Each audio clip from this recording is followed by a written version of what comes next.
Assalamualaikum warahmatullahi wabarakatuh. Ibu bapak hadirin pemuda pemudi sebangsa setanah air, saya ikut prihatin DKI Jakarta menjadi daerah yang cukup banyak terinfeksi virus corona dan cukup banyak juga yang meninggal. Daerah lain grafiknya mengalami penurunan, sementara di Jakarta grafiknya malah mengalami peningkatan. Timbul sebuah pertanyaan, kenapa Jakarta bisa seperti ini? Grafik penderita corona bukannya menurun, malah naik. Angka meninggal akibat corona bukannya menurun, malah naik. Jawabannya karena Gubernur DKI-nya bukan sibuk ngurusi warga agar terbebas dari corona, malah sibuk mikirin duit.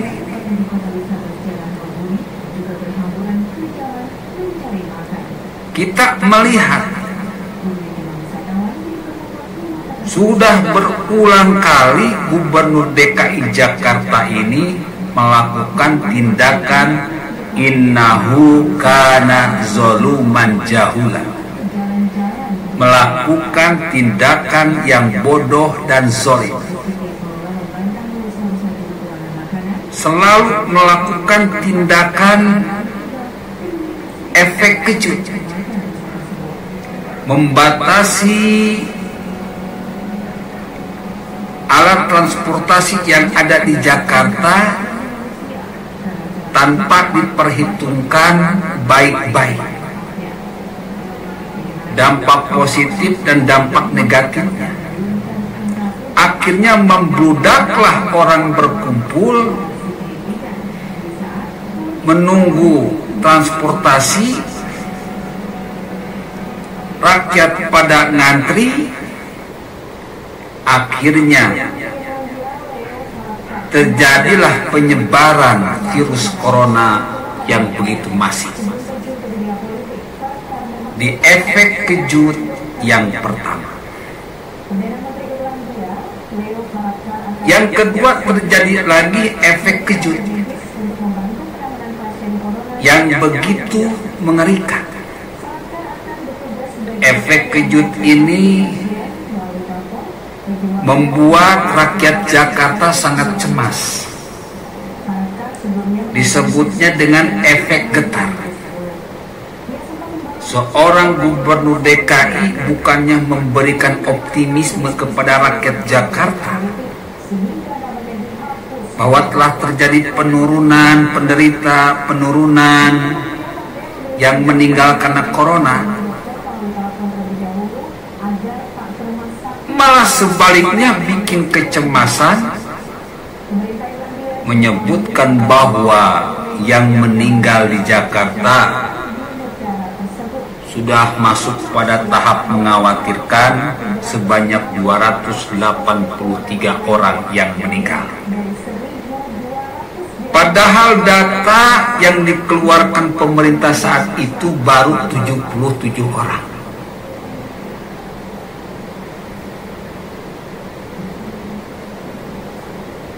Ini membuat rakyat Jakarta bingung. Ini membuat rakyat Jakarta resah. Kita semua memprediksi Gubernur DKI ini bukan terfokus pada penyelamatan rakyatnya, tetapi malah terfokus kepada dana, duit pencegahan corona. Ini sungguh ironi, ini sangat menyedihkan. Setelahnya kita sampai tertawa terbahak-bahak tertawa terbihik-bihik, tertawa terbuhuk-buhuk, tertawa terbehek-behek, tertawa terbohok-bohok.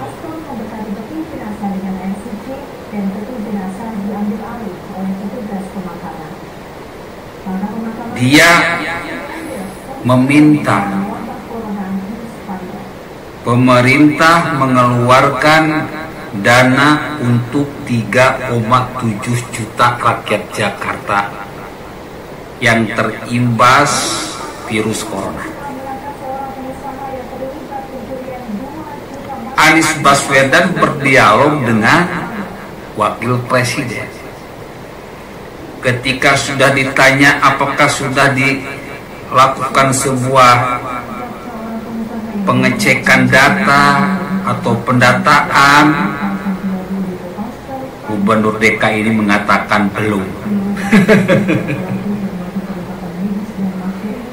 Jadi sangat jelas sekali dia bukannya bergerak melakukan apa yang bisa dilakukan untuk menurunkan grafik penderita, untuk menurunkan grafik yang meninggal akibat corona, malah terfokus kepada duit, duit, dan duit.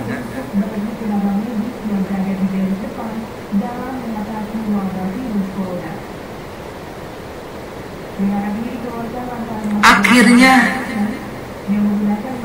kekacauan, penyelamatan warga DKI terjadi. Efek kejut yang ketiga adalah ketika terjadi pembagian KJP. Lagi-lagi rakyat dipaksa berkerumul, bergerombol, padahal dalam protap pencegahan virus corona tidak boleh adanya situasi bergerombol atau berkumpul. Blunder lagi dan blunder lagi. Efek kejut yang ketiga, virus corona lagi-lagi menyebar ketika rakyat Jakarta bergerombol, bergerombol untuk mengambil KJP. Dan yang terakhir adalah efek kejut yang keempat, di mana lagi-lagi rakyat bergerombol ketika yang rencananya Tanah Abang akan dibuka tanpa suatu teknik yang jelas, tanpa suatu kecerdasan dalam memimpin, rakyat dipaksa bergerombol dan sudah dipastikan penyebaran virus corona tidak bisa terhentikan di daerah Jakarta. Efek kejut getar, efek kejut yang pertama, efek kejut yang kedua, efek kejut yang ketiga, efek kejut yang keempat, sebagai bukti bahwa virus corona memang sudah masif menyebar pada rakyat Jakarta karena ketidakbecusan gubernurnya dalam ngurus warganya. Na'udzubillah, summa na'udzubillah. Jadi kalau sekarang Jakarta menjadi daerah atau markasnya virus corona, ya wajar, karena selama ini tidak ada tindakan yang real, pencegahan yang real dari gubernurnya yang lebih fokus kepada duit, duit, duit. Kalau kita bandingkan dengan Ganjar Pranowo, aksi dulu, duit belakangan. Kalau kita lihat kita bandingkan dengan Ridwan Kamil, aksi dulu, duit belakangan. Tetapi yang terjadi pada Gubernur DKI, duit dulu, aksinya nggak pernah tahu kapan. Inilah gubernur yang diangkat karena hasil jual ayat dan mayat. Inilah gubernur yang diangkat dengan menjadikan para preman sebagai alat provokasi kepada rakyat Jakarta. Inilah gubernur yang diangkat oleh para orang-orang, kelompok yang merasa agamis, yang merasa sok benar sendiri, yang menjual ayat demi kepentingan perutnya, menuduh Ahok menistakan agama hanya demi kekuasaan, hanya demi menjatuhkan Ahok tanpa alasan yang jelas, membohongi dan membodohi umat atas nama Al-Quran. Inilah jagoannya A'agim, Ustadz Somad, Ustadz Adi Hidayat, Ustadz EPI, Ustadz HTI, Ustadz PKS, yang diangkat dengan kezaliman kini sudah berbuat. Sini sudah nampak gubernurnya melakukan kezaliman pula. Dan kini rakyat Jakarta sudah merasakan dampaknya yang sangat besar. Mudah-mudahan ini jadi pelajaran bagi kita semua, agar jangan lagi seseorang naik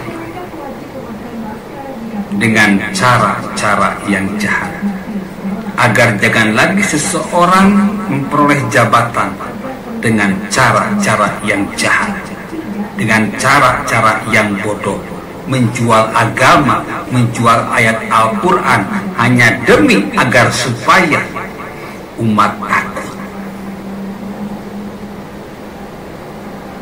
Billahil taufiq wal hidayah. Wassalamualaikum warahmatullahi wabarakatuh.